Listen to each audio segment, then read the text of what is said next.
Milord, এরা এতক্ষণ ধরে যা যা বললেন তা সমস্তই একটা মন গড়া গল্প।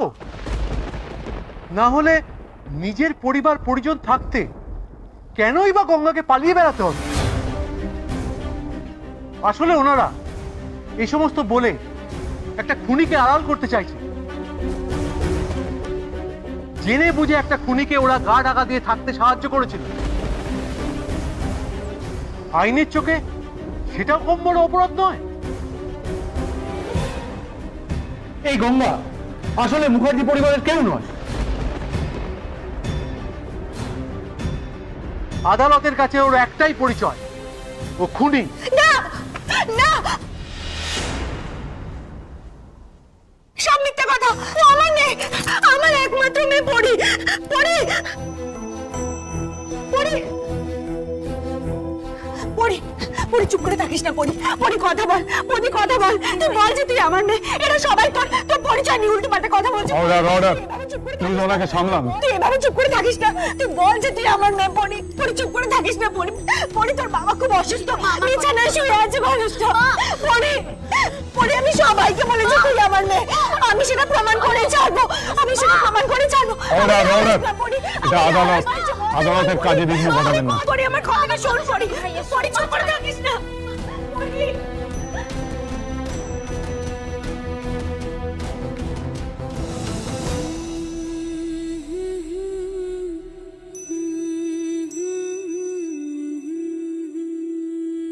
চুনিলাল খুনের মামলায় সাক্ষী এবং সাক্ষ্য প্রমাণ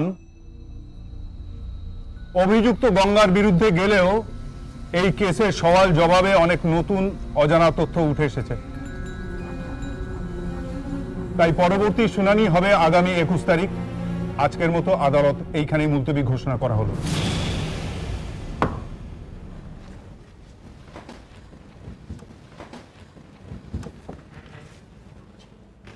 রাতের চোখে ঘুম যে নামে, চাঁদের পাশে মেঘ যে থামে।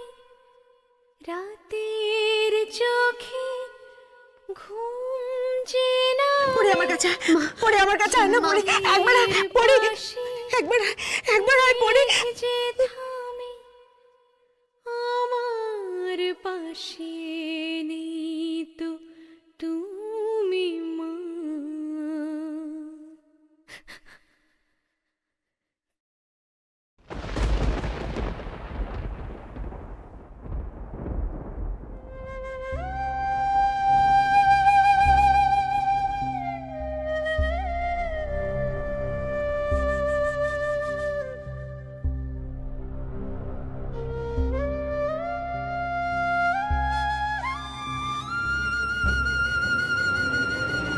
তুমি কেন কার কথা ভেবে মুখ খুলছো না? আর কেউ না জানুক, আমি জানি গঙ্গা, আমি জানি। মুখার্জি বাবু, কি ব্যাপার বলুন তো? গঙ্গা এভাবে চুপ করে গেল কেন? কারণটা আমিও ঠিক বুঝতে পারছি না। আমি আমি ভালোভাবে বুঝতে পারছি। আমার উপর অভিমান করে নিজেকেই নিজে শাস্তি দিতে চাইছে। আমি ওকে অনেক বুঝিয়েছি, অনেক চেষ্টা করেছি, কিন্তু কোনো লাভ হয়নি। কিন্তু এরকম করলে যে আর কারোর কিছু করার থাকবে না। এ কদিন ধরে সময় সুযোগ হয়ে উঠেনি বলে আপনার ধন্যবাদটা পাওনা থেকে গেছে। ধন্যবাদ মুখার্জি বাবু। কি ব্যাপারে? একটা মিথ্যে জীবন থেকে আমাকে মুক্তি দেওয়ার জন্য আপনাকে অসংখ্য ধন্যবাদ। আসলে সেই রাতে তোমার খোঁজ না পেয়ে আমি খুব ভয় পেয়ে গেছিলাম, নিজেকে খুব অপরাধী মনে হচ্ছিল। আমার একটা রিকোয়েস্ট আছে। পরিস্থিতি যতটাই কঠিন হোক, জটিল হোক, হঠাৎ করে কোনো ভুল সিদ্ধান্ত নিয়ে বসো না। ভয় পাবেন না, আমি সেরকম কোনো কাজ করব না। সেদিনকে নিজেকে সামলাতে সময় লাগলেও পরিস্থিতি আমাকে অনেক সচেতন করে দিয়েছে, আরো দায়িত্ব বাড়িয়ে দিয়েছে আমার। বাবাকে সুস্থ করে তুলতে হবে, মার কাছে তার পরীকে ফিরিয়ে দিতে হবে। মুখার্জি বাড়ির সকলকে বোঝাতে হবে যে গঙ্গাই তাদের হারিয়ে যাওয়া পরী। ব্যাস, তারপরেই আমার ছুটি। ছুটি মানে কি বলতে চাইছো তুমি? আমি কিছু বুঝলাম না। জীবন মানে শুধু কর্তব্য আর দায়িত্ব, আর কিছু না?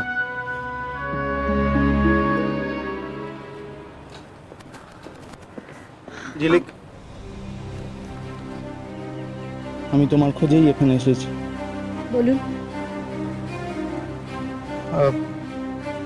দেখো, আমি তোমাকে সান্ত্বনা দিতে আসিনি, কিংবা তোমাকে আমি মায়ের কাছে ফেরাতেও আসিনি। তবে তোমার যদি আমার কোনো হেল্পের দরকার হয় তাহলে অবশ্যই নিও।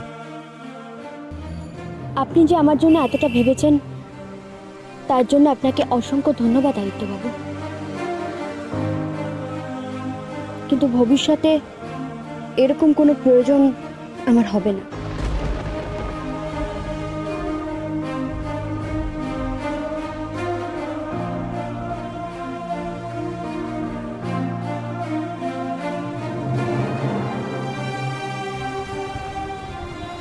আমি তোমাকে কখনো ক্ষমা করব না মা, কখনো না। জাস্টিস হরিশঙ্কর মুখার্জি কি বলছে? জাস্টিস নয়, বলো উকিল হরিশঙ্কর মুখার্জি। বুড়ো বয়সে ভীমরতি উকিলের পোশাক পরে কেস লড়তে গেছিল, না যে বুড়ো অবস্থা। তুমি দেখে নিও দিদি, গঙ্গার শাস্তি হবেই, কেউ আটকাতে পারবে না। আমার চিন্তা হচ্ছে ঝিলিককে নিয়ে। ওর কাছে গিয়েছিলি ওকে? কথা বললি ওর সাথে? না গো, আমি চেষ্টা করেছিলাম, কিন্তু ও মুখ ফিরিয়ে নিল। তাই না? দিদি, আমার মনে হয় কি, এখন ঝিলিককে কিছু না বোঝানোই ভালো। ও যেভাবে গঙ্গাকে বাঁচাতে মরিয়া হয়ে উঠেছে তাতে। আচ্ছা অখিল, প্রতিমার কি অবস্থা রে? খুব খারাপ, একদম ভালো নেই। কোটের মধ্যেই তো পড়ি পড়ি করে চিৎকার করছিল। পরি চুপ করে থাকিস না। পরি, পরি কথা বল, পরি কথা বল। তুই বল যে তুই আমার মেয়ে। এরা সবাই তোর পরিচয় নিয়ে উল্টো পাল্টা কথা বলছে। পরি, তুই এভাবে চুপ করে থাকিস না। পরি, আমি সবাইকে বলেছি তুই আমার মেয়ে। আমি সেটা প্রমাণ করে ছাড়বো। আমি সেটা প্রমাণ করে ছাড়বো। আমাকে হারাস না পরি, আমাকে হারাস না।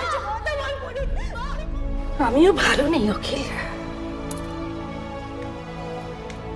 আমিও একদম ভালো নেই।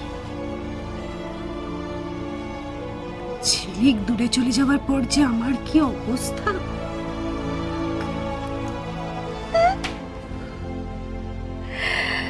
একদম ভালো নেই, আমিও প্রতিবার মতো। অবস্থা প্রতিভা।